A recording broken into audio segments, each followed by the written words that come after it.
given your mentorship of in your family, your brother, older brother, and your dad, just passing on things from what they've learned and things that they felt like would help them, so they pass it on to you. That's a huge part to it. Yeah, it's pretty crazy. I think just how, I guess, the hockey journey evolves and develops for a single individual. It's the roof is so high for players and what they want to do. It's just a matter of them committing and willing to do it daily, I guess, making those choices of doing stuff to better themselves as individuals or even as athletes, instead of just kind of sitting there on the couch and on their computers or iPads these days.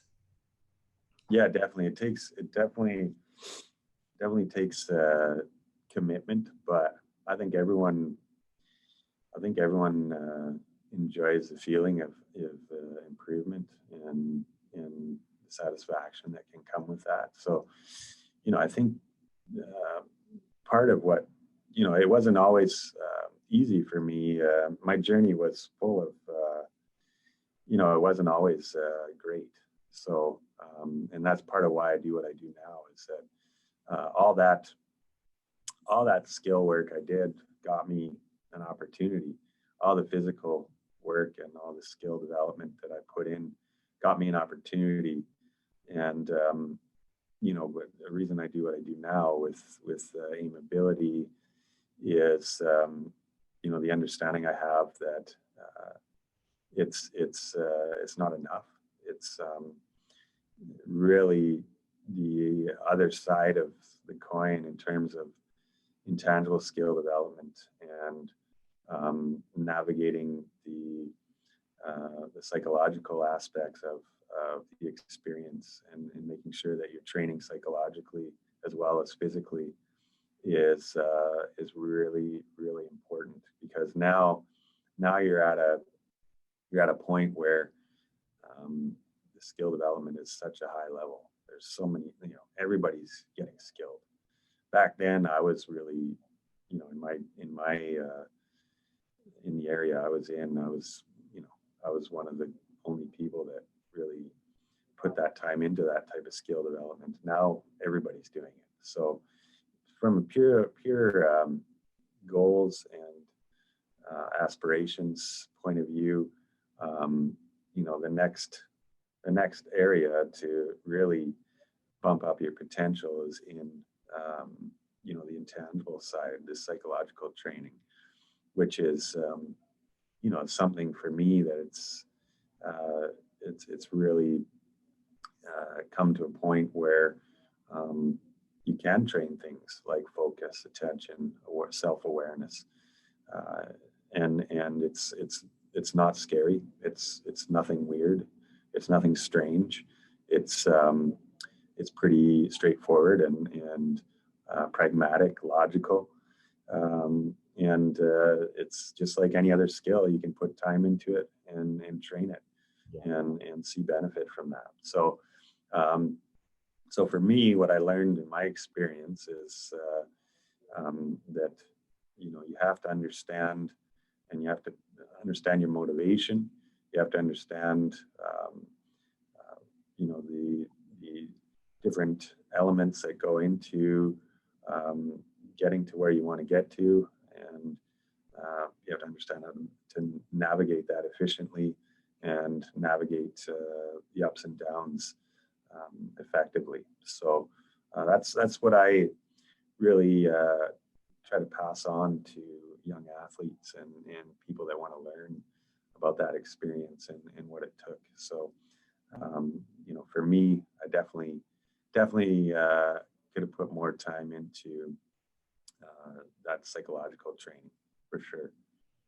Yeah, and they all say, I mean, even the greats, right? They come up with all these quotes as well, as the game is so 90% mental, 10% physical kind of thing, and whatever numbers you want to give, but it's mostly all mental. And I was lucky with that, with having my dad mention that to me as well, and all these different mentors, that it's so important to, it's not just like, mentally, also just on the fact of knowing where how to position yourself and all that stuff, but it's also just mentally how to control your own mind on the fact of, maybe things, of course, most players are, when they play really well, things are going good and things are quite simple and easy, but it's when the things go sideways and you got to put yourself back on track, on the path, and do these different things mentally for yourself to calm yourself down, get back to the basics, and just the way that you think, and I guess talk to yourself. Really, it's so important.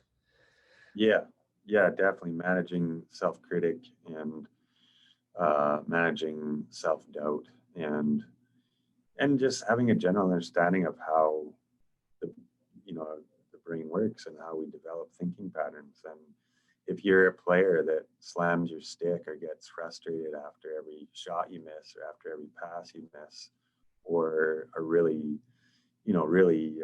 really hard on yourself when things don't go your way every time, um, the brain works in a way like every time you put energy into that type of thinking, you're just reinforcing it. And if you do it over and over again, then it becomes a natural pattern for you. So, you know, but there's ways of derailing that. There's ways of ensuring that you don't enforce that negative thinking pattern. So it's really, really important to have an understanding of that and get educated on a little bit about the brain. We don't have to get really heavy and deep into it, but we can understand through science that we have a negativity bias in the brain. We evolved as human beings to scan our environment for negative situations, um, and hold on to that memory, because when we were evolving, that was something that served for our survival.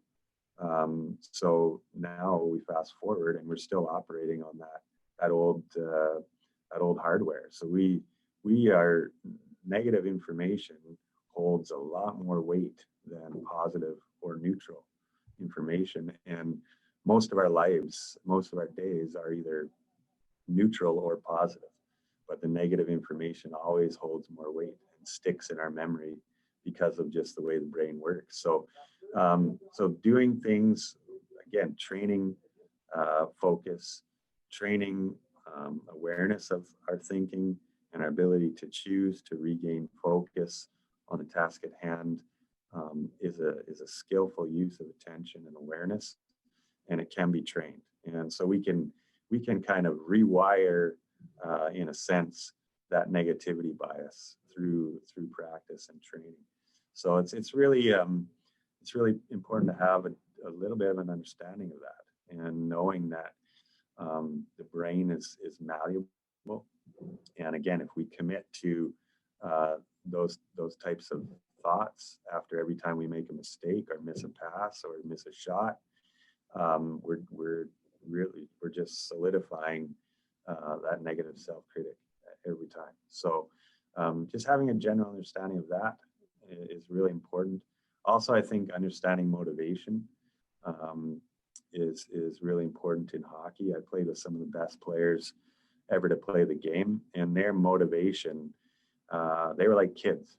They were in that zone where they were continually learning, the satisfaction of improvement, the internal drive of being the best they could be was where their motivation was.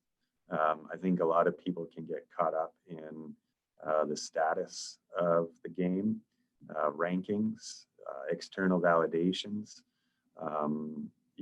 I've got kids that ask me about money, how much money I made, and I'm just like, these are 11, 12-year-old kids, and it's that external motivation, external validation, lists, rankings, comparing.